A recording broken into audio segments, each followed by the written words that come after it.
महाराष्ट्र के लोकसभा चुनाव नतीजों में बेहतर प्रदर्शन करने के बाद से कांग्रेस पार्टी, उद्धव ठाकरे और शरद पवार वाले महाविकास आघाड़ी दल ने विधानसभा चुनाव की भी तैयारी तेज कर दी है।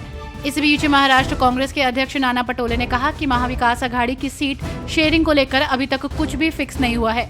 वहीं अगले महीने से प्रदेश में सीट बंटवारे को लेकर चर्चा शुरू की जाएगी। दिल्ली में पार्टी हाईकमान से मिलने के बाद भी यूपी के डिप्टी सीएम केशव प्रसाद मौर्य के तेवर नरम नहीं पड़े हैं।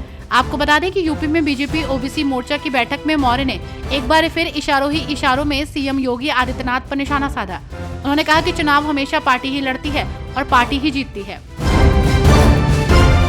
दिल्ली के ओल्ड राजेंद्र नगर में एक कोचिंग सेंटर के बेसमेंट में पानी भर जाने से 3 छात्रों की मौत के बाद विरोध प्रदर्शन जारी है। वहीं अब तक कोचिंग सेंटर के मालिक और कोऑर्डिनेटर समेत 7 लोगों की गिरफ्तारी हो चुकी है। आपको बता दें कि मामले में लगातार नए खुलासे हो रहे हैं। अब पता चला है कि कोचिंग में पढ़ने वाली एक छात्र ने हादसे से कुछ दिनों पहले ही जलभराव को लेकर पीडब्ल्यूडी में शिकायत दर्ज कराई थी।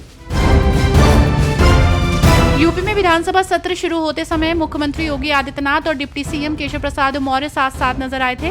वहीं शाम होते होते दोनों एक दूसरे के खिलाफ हो गए। आपको बता दें कि ये सब बीजेपी के प्रदेश ओबीसी मोर्चा के सम्मेलन में हुआ। मुख्यमंत्री के आने से पहले ही दोनों डिप्टी सीएम कार्यक्रम से निकल गए।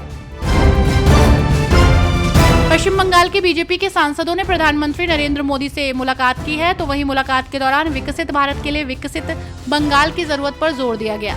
इस दौरान पीएम मोदी ने बंगाल के बीजेपी सांसदों से कहा कि बंगाल के लोगों को इस बात का भरोसा दिलाना जरूरी है कि बीजेपी ही उनका विकास कर सकती है।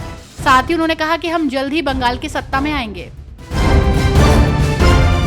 लोकसभा में नेता प्रतिपक्ष राहुल गांधी ने बजट पर चर्चा में भाग लेते हुए केंद्र सरकार पर जमकर हमला बोला। उन्होंने आरोप लगाया कि इस सरकार ने देश के युवाओं, किसानों और गरीबों को अभिमन्यु की तरह चक्रव्यूह में फंसा दिया है। वहीं देश के बिजनेस पर कुछ लोगों का कंट्रोल है। दिल्ली में कोचिंग हादसे के बाद से एमसीडी सवालों के घेरे में आ गई है। आपको बता दें कि विरोध प्रदर्शन करने वाले छात्र एमसीडी पर शहर में बदहाली फैलाने का आरोप लगा रहे हैं, जिसको लेकर छात्रों का कहना है कि दिल्ली सरकार और एमसीडी की आंख के नीचे शहर में कई ऐसे कोचिंग सेंटर हैं जिनका संचालन बेसमेंट में किया जा रहा है, लेकिन उनके खिलाफ कोई कार्रवाई नहीं हो रही है। महाराष्ट्र में अगले कुछ महीनों में विधानसभा चुनाव होने हैं और ऐसे में सभी राजनीतिक दलों ने अपनी अपनी तैयारियां शुरू कर दी हैं। इसी क्रम में मुख्यमंत्री एकनाथ शिंदे वाली शिवसेना ने 100 सीटों पर अपने उम्मीदवार उतारने का मूड बनाया है। हालांकि अभी सीट बंटवारे को लेकर कोई फैसला नहीं हुआ है। उससे पहले ही एकनाथ शिंदे का ये कदम बीजेपी के लिए टेंशन पैदा कर सकता है।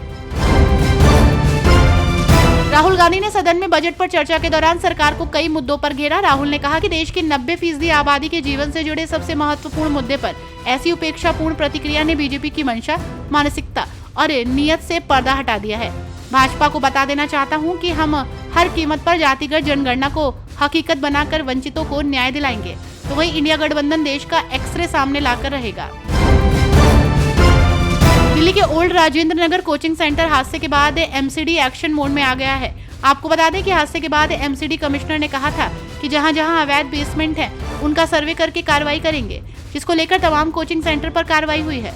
इस कड़ी में नेहरू विहार के वर्धमान मॉल के बेसमेंट में चल रहे विकास दिव्य कीर्ति के दृष्टि कोचिंग सेंटर को सील कर दिया गया।